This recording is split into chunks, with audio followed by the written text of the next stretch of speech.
Want to do better? Then it's time to change the story. Welcome to our show about new visions currently transforming the world through the confluence of art, tech, and innovation. And now your hosts, Michael Ashley and Neil Sahota. Welcome to another episode of Changing the Story. We have a fantastic guest today, Melissa Berton. She's an Academy Award winning producer for Best Documentary Short in 2019. She's also taught English at Oakwood Secondary School, where she inspired her students to make this film, period, end of sentence, to raise awareness about menstrual health. I think if I see in the background there, that Oscar right there, Melissa, welcome to the show. I can't figure out how to point to it. Thank you. Yes, very exciting addition to my little breakfast nook here. That's awesome. So Melissa, as a visionary, what is the story that you'd like to bring to the world? I think the most succinct way of the story that I would like to bring to the world is what I said at the Academy Awards, which is that a period should end a sentence, not a girl's education. So the idea that girls who begin to menstruate, sometimes as early as the age of 10 or 9 even, should not be forced to leave school in countries around the world, including the US, by the way, due to lack of access to menstrual products. So I didn't realize that was a problem. I mean, what's happening? Why are girls being forced out of education? So if girls in developing countries don't have access to menstrual care, they, first of all, are uncomfortable. Second of all, they may leak. Many schools have uniforms. There may be leaking through the uniforms. There's the embarrassment factor. And then there's just the need to manage it, which traditionally has been managed by many means, ashes, rags, leaves that are unsanitary and leave women and girls vulnerable to infection. It's just not the ideal situation. So there are many different alternatives. Our machine, the machine that's featured in the film, period, end of sentence, makes pads out of wood pulp, but there are also reusable pads that are made out of a kind of cotton. So different options. So if we could back up just a moment here, and by the way, I think what you're doing is fantastic. I'm glad that you bring awareness to this issue. But for people that don't know, for the historical context, how do we get to a place where, especially in other societies, not in the US, where this is the situation? What would you say are the systemic factors that make this the reality for young women? I think that funnily enough, the women and girls make up half of the world because we are in a largely patriarchal world.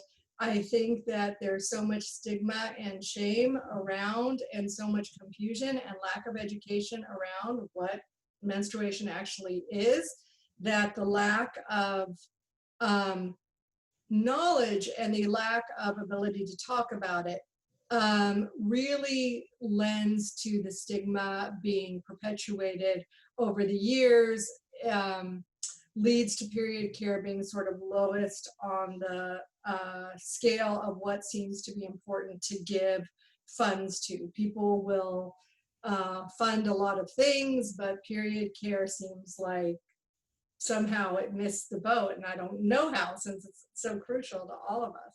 Yeah. That's actually super surprising, given that, it's been with us for all of human history. Right. Are we taking it for granted? I mean, I don't know what's going on. I think there is a lot of taking it for granted, and cultures differ throughout the world, so that a period could be a source of great celebration. It can also be a source of danger. So the onset of menstruation means for some communities that one's daughter is now available to marry, even though she might be very young, because she can reproduce, so she can have babies. This becomes especially perilous for young girls who will then, oh, she has her period, she's on the market, She doesn't need to be in school. She doesn't need to further her education. And so the cycle continues. And so it's just, there's a statistic on our website that I can't quote, but if girls were educated to the same degree as boys worldwide, every country's GDP would increase by billions and billions of dollars. Probably leveling the playing field in girls' education is probably the single most powerful thing we could do to shore up the world's economy, because we're depriving half of the world's population of an education that could enable them to make more money, contribute to the economy, etc.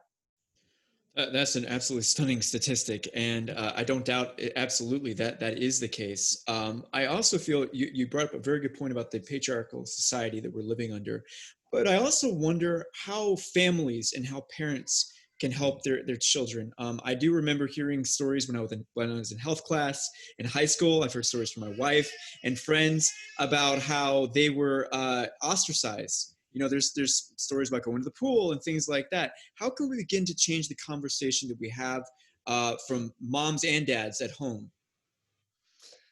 So that's one of the things that I feel proudest about with the release of period end of sentence, because I have had people in the United States, fathers actually come to me and say, and these are families who openly talk about all kinds of things, but they said, I suddenly feel like I can talk to my 14-year-old daughter or watch this film and discuss this. So I think that openness is the key. And forgive me because I'm forgetting the leading question of this that you asked. Yeah. Oh, no problem. I was just talking about how we can encourage more conversations between moms and dads and their children about this, the beginning at home. I think that things like the film, things like other organizations that just keep sort of putting it in our faces, it's here. It's a very interesting shift. In movies and TV shows, as bloody as we get, sorry to say that word, and if you think of Scarface or you think of these films where there's virtual slaughter, yet interestingly enough, menstruation will come up as that's almost more taboo. It's like the embarrassed boyfriend who has to tiptoe into the mini mart and say, oh yeah, I'm buying some of these, oh that's so hilarious, or what, and it's just so funny. Our squeamishness about it seems so silly, really, when you think of all that we do watch.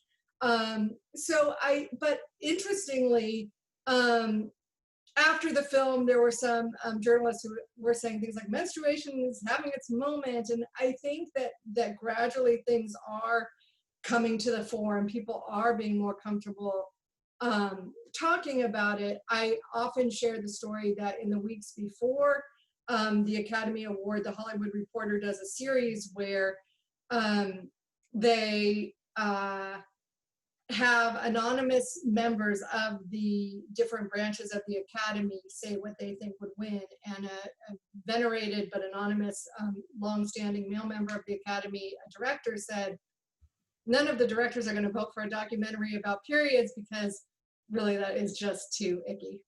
So there's a lot of attitudes in the US that definitely need changing in education. Well, I'm glad you proved them wrong with that nice. We are too. In the background. What made you decide to do the documentary? I mean, why did you want to tell the story? People often ask me why this became so important to me, and I think it probably has something to do with my position as a high school English teacher, where I have the privilege every day to see young women who are growing so much intellectually, and it's almost at the same time that they're growing into womanhood. And so I think that it's at that transitional moment that education really needs to be nurtured and never ever stopped. So when I traveled with my students to the United Nations, And I was the faculty sponsor for an organization that we partner with called Girls Learn International. And we learned about this issue. We were just like, we're going to do something. And that something was the film and starting a nonprofit. So it's been a long and crazy and extremely rewarding journey. That's still happening. So. By the way, so oftentimes I'm married and I have to go to the store. My wife broke her foot a few months ago. And so I went to the store and I just make jokes about it and just say it's for me. And the people respond well to it because just get the ickiness away. It kind of reminds me, there's old comedians jokes about selling condoms, like these things that are bodily functions that all of us have to deal with. It's just, we're so squeamish about it. And yet at the same time, we're okay going back to Scarface. We're okay with violence, but Right. we're not okay with this or even just showing demonstrations of love. But to go back to something else that you said, I thought was very interesting, to this idea of bringing more women into the educational fold, more women into the workforce, and I would say more women into the political sector and the leadership sector. I'm wondering from you, if we began to include more women in these roles, these very important roles, what do you think this world would begin to look like if that change were to occur?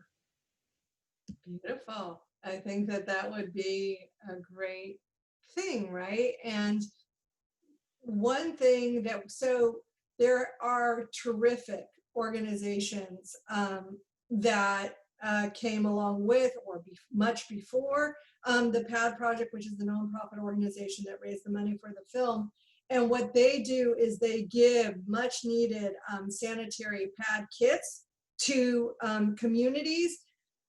It's interesting though, what we found is that most of the NGOs we talk to are desperate for the machine because that creates a microeconomy and jobs for women and a way to enter the workforce, which, yeah, it may not be, they may want to be engineers and all kinds of things, but at least it's a step from not farming, not cleaning the house. Not that farming is bad, but in these rural areas, that's often the only acceptable job for women, is to go out in the day in the fields and make dinner and clean the home. Those are and take care of the babies and the younger sisters, or brothers. So this is a way where something is being made, a microeconomy is happening, and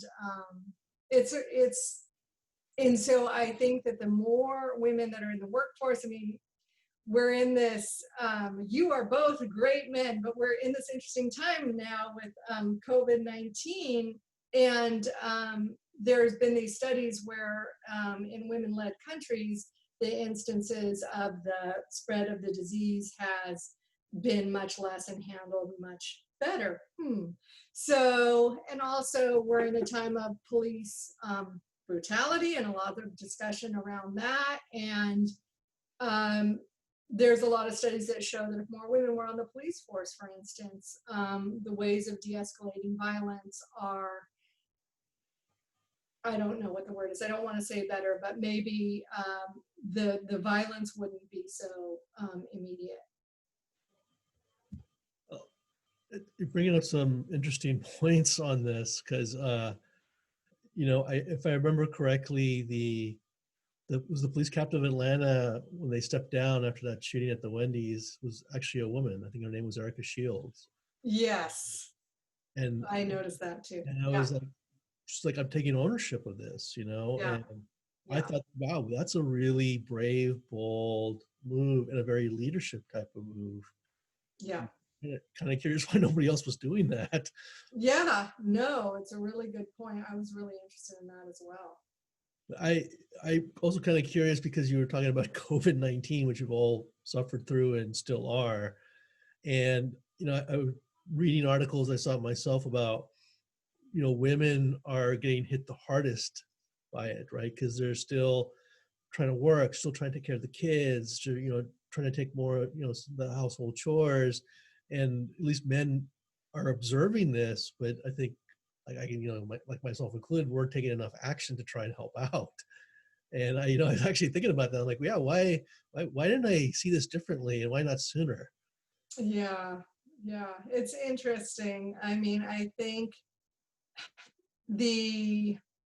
I don't know if this relates, but we're talking about exactly. But we are talking about why are girls in school educated to a lesser degree? Why are girls educated to a lesser degree than boys around the world? And part of that is that feeling that the boy is more important to educate because he's the one that's going to be the man who's going to earn the money, who's going to have the career or the job.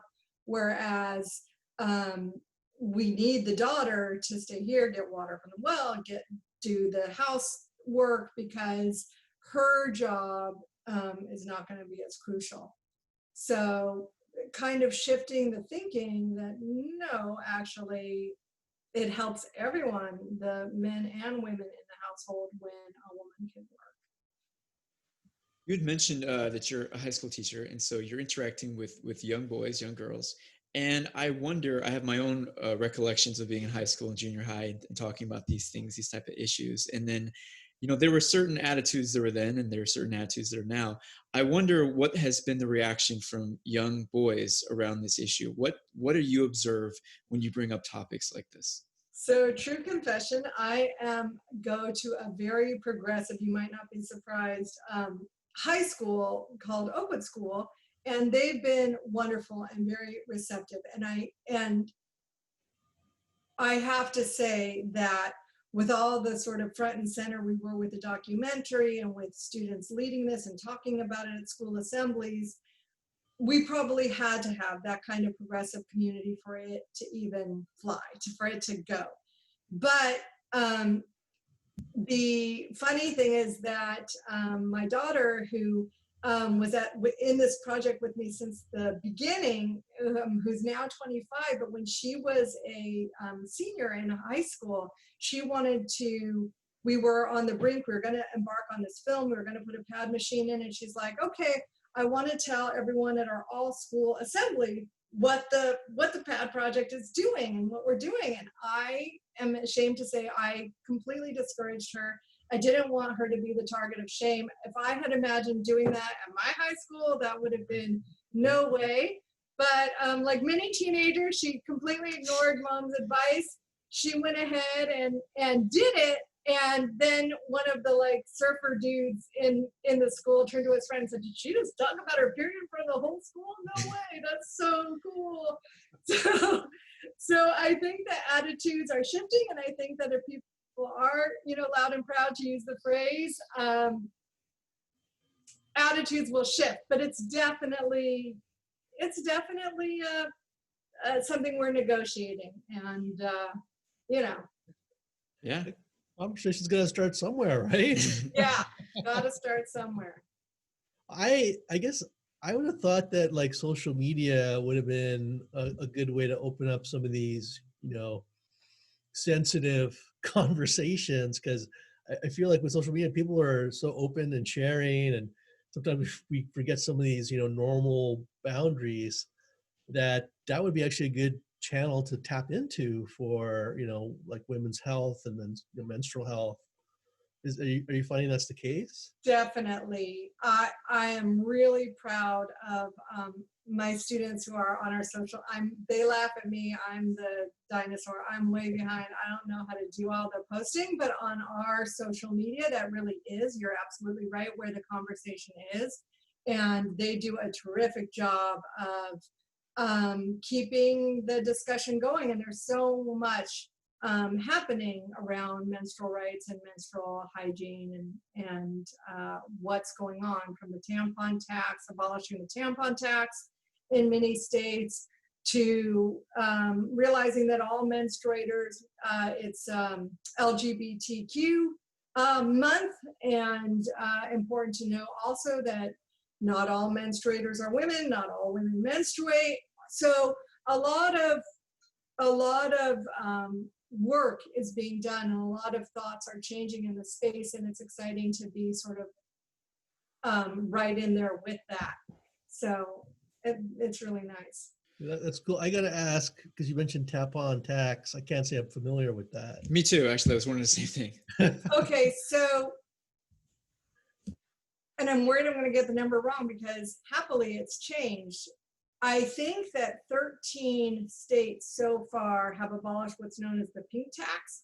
That's the tampon tax. So tampons and period care products are taxed, whereas like Viagra, other things are not taxed. So essential items in some places are not taxed, whereas period care is taxed. So there are many movements, and it goes by state, to abolish what's known as the pink tax, because if you have done that thing where you bought some pads or tampons for your significant other or sister, whatever it is, you know they're expensive and the taxes add up. And so over a year, if you're somebody who's food insecure or struggling to make ends meet, over a course of the year, and I should have the exact numbers, but I don't, but I think it's $1,000 and something over the course of the year, just in the tax alone for period care products. So the idea that in the United States, we need to recognize that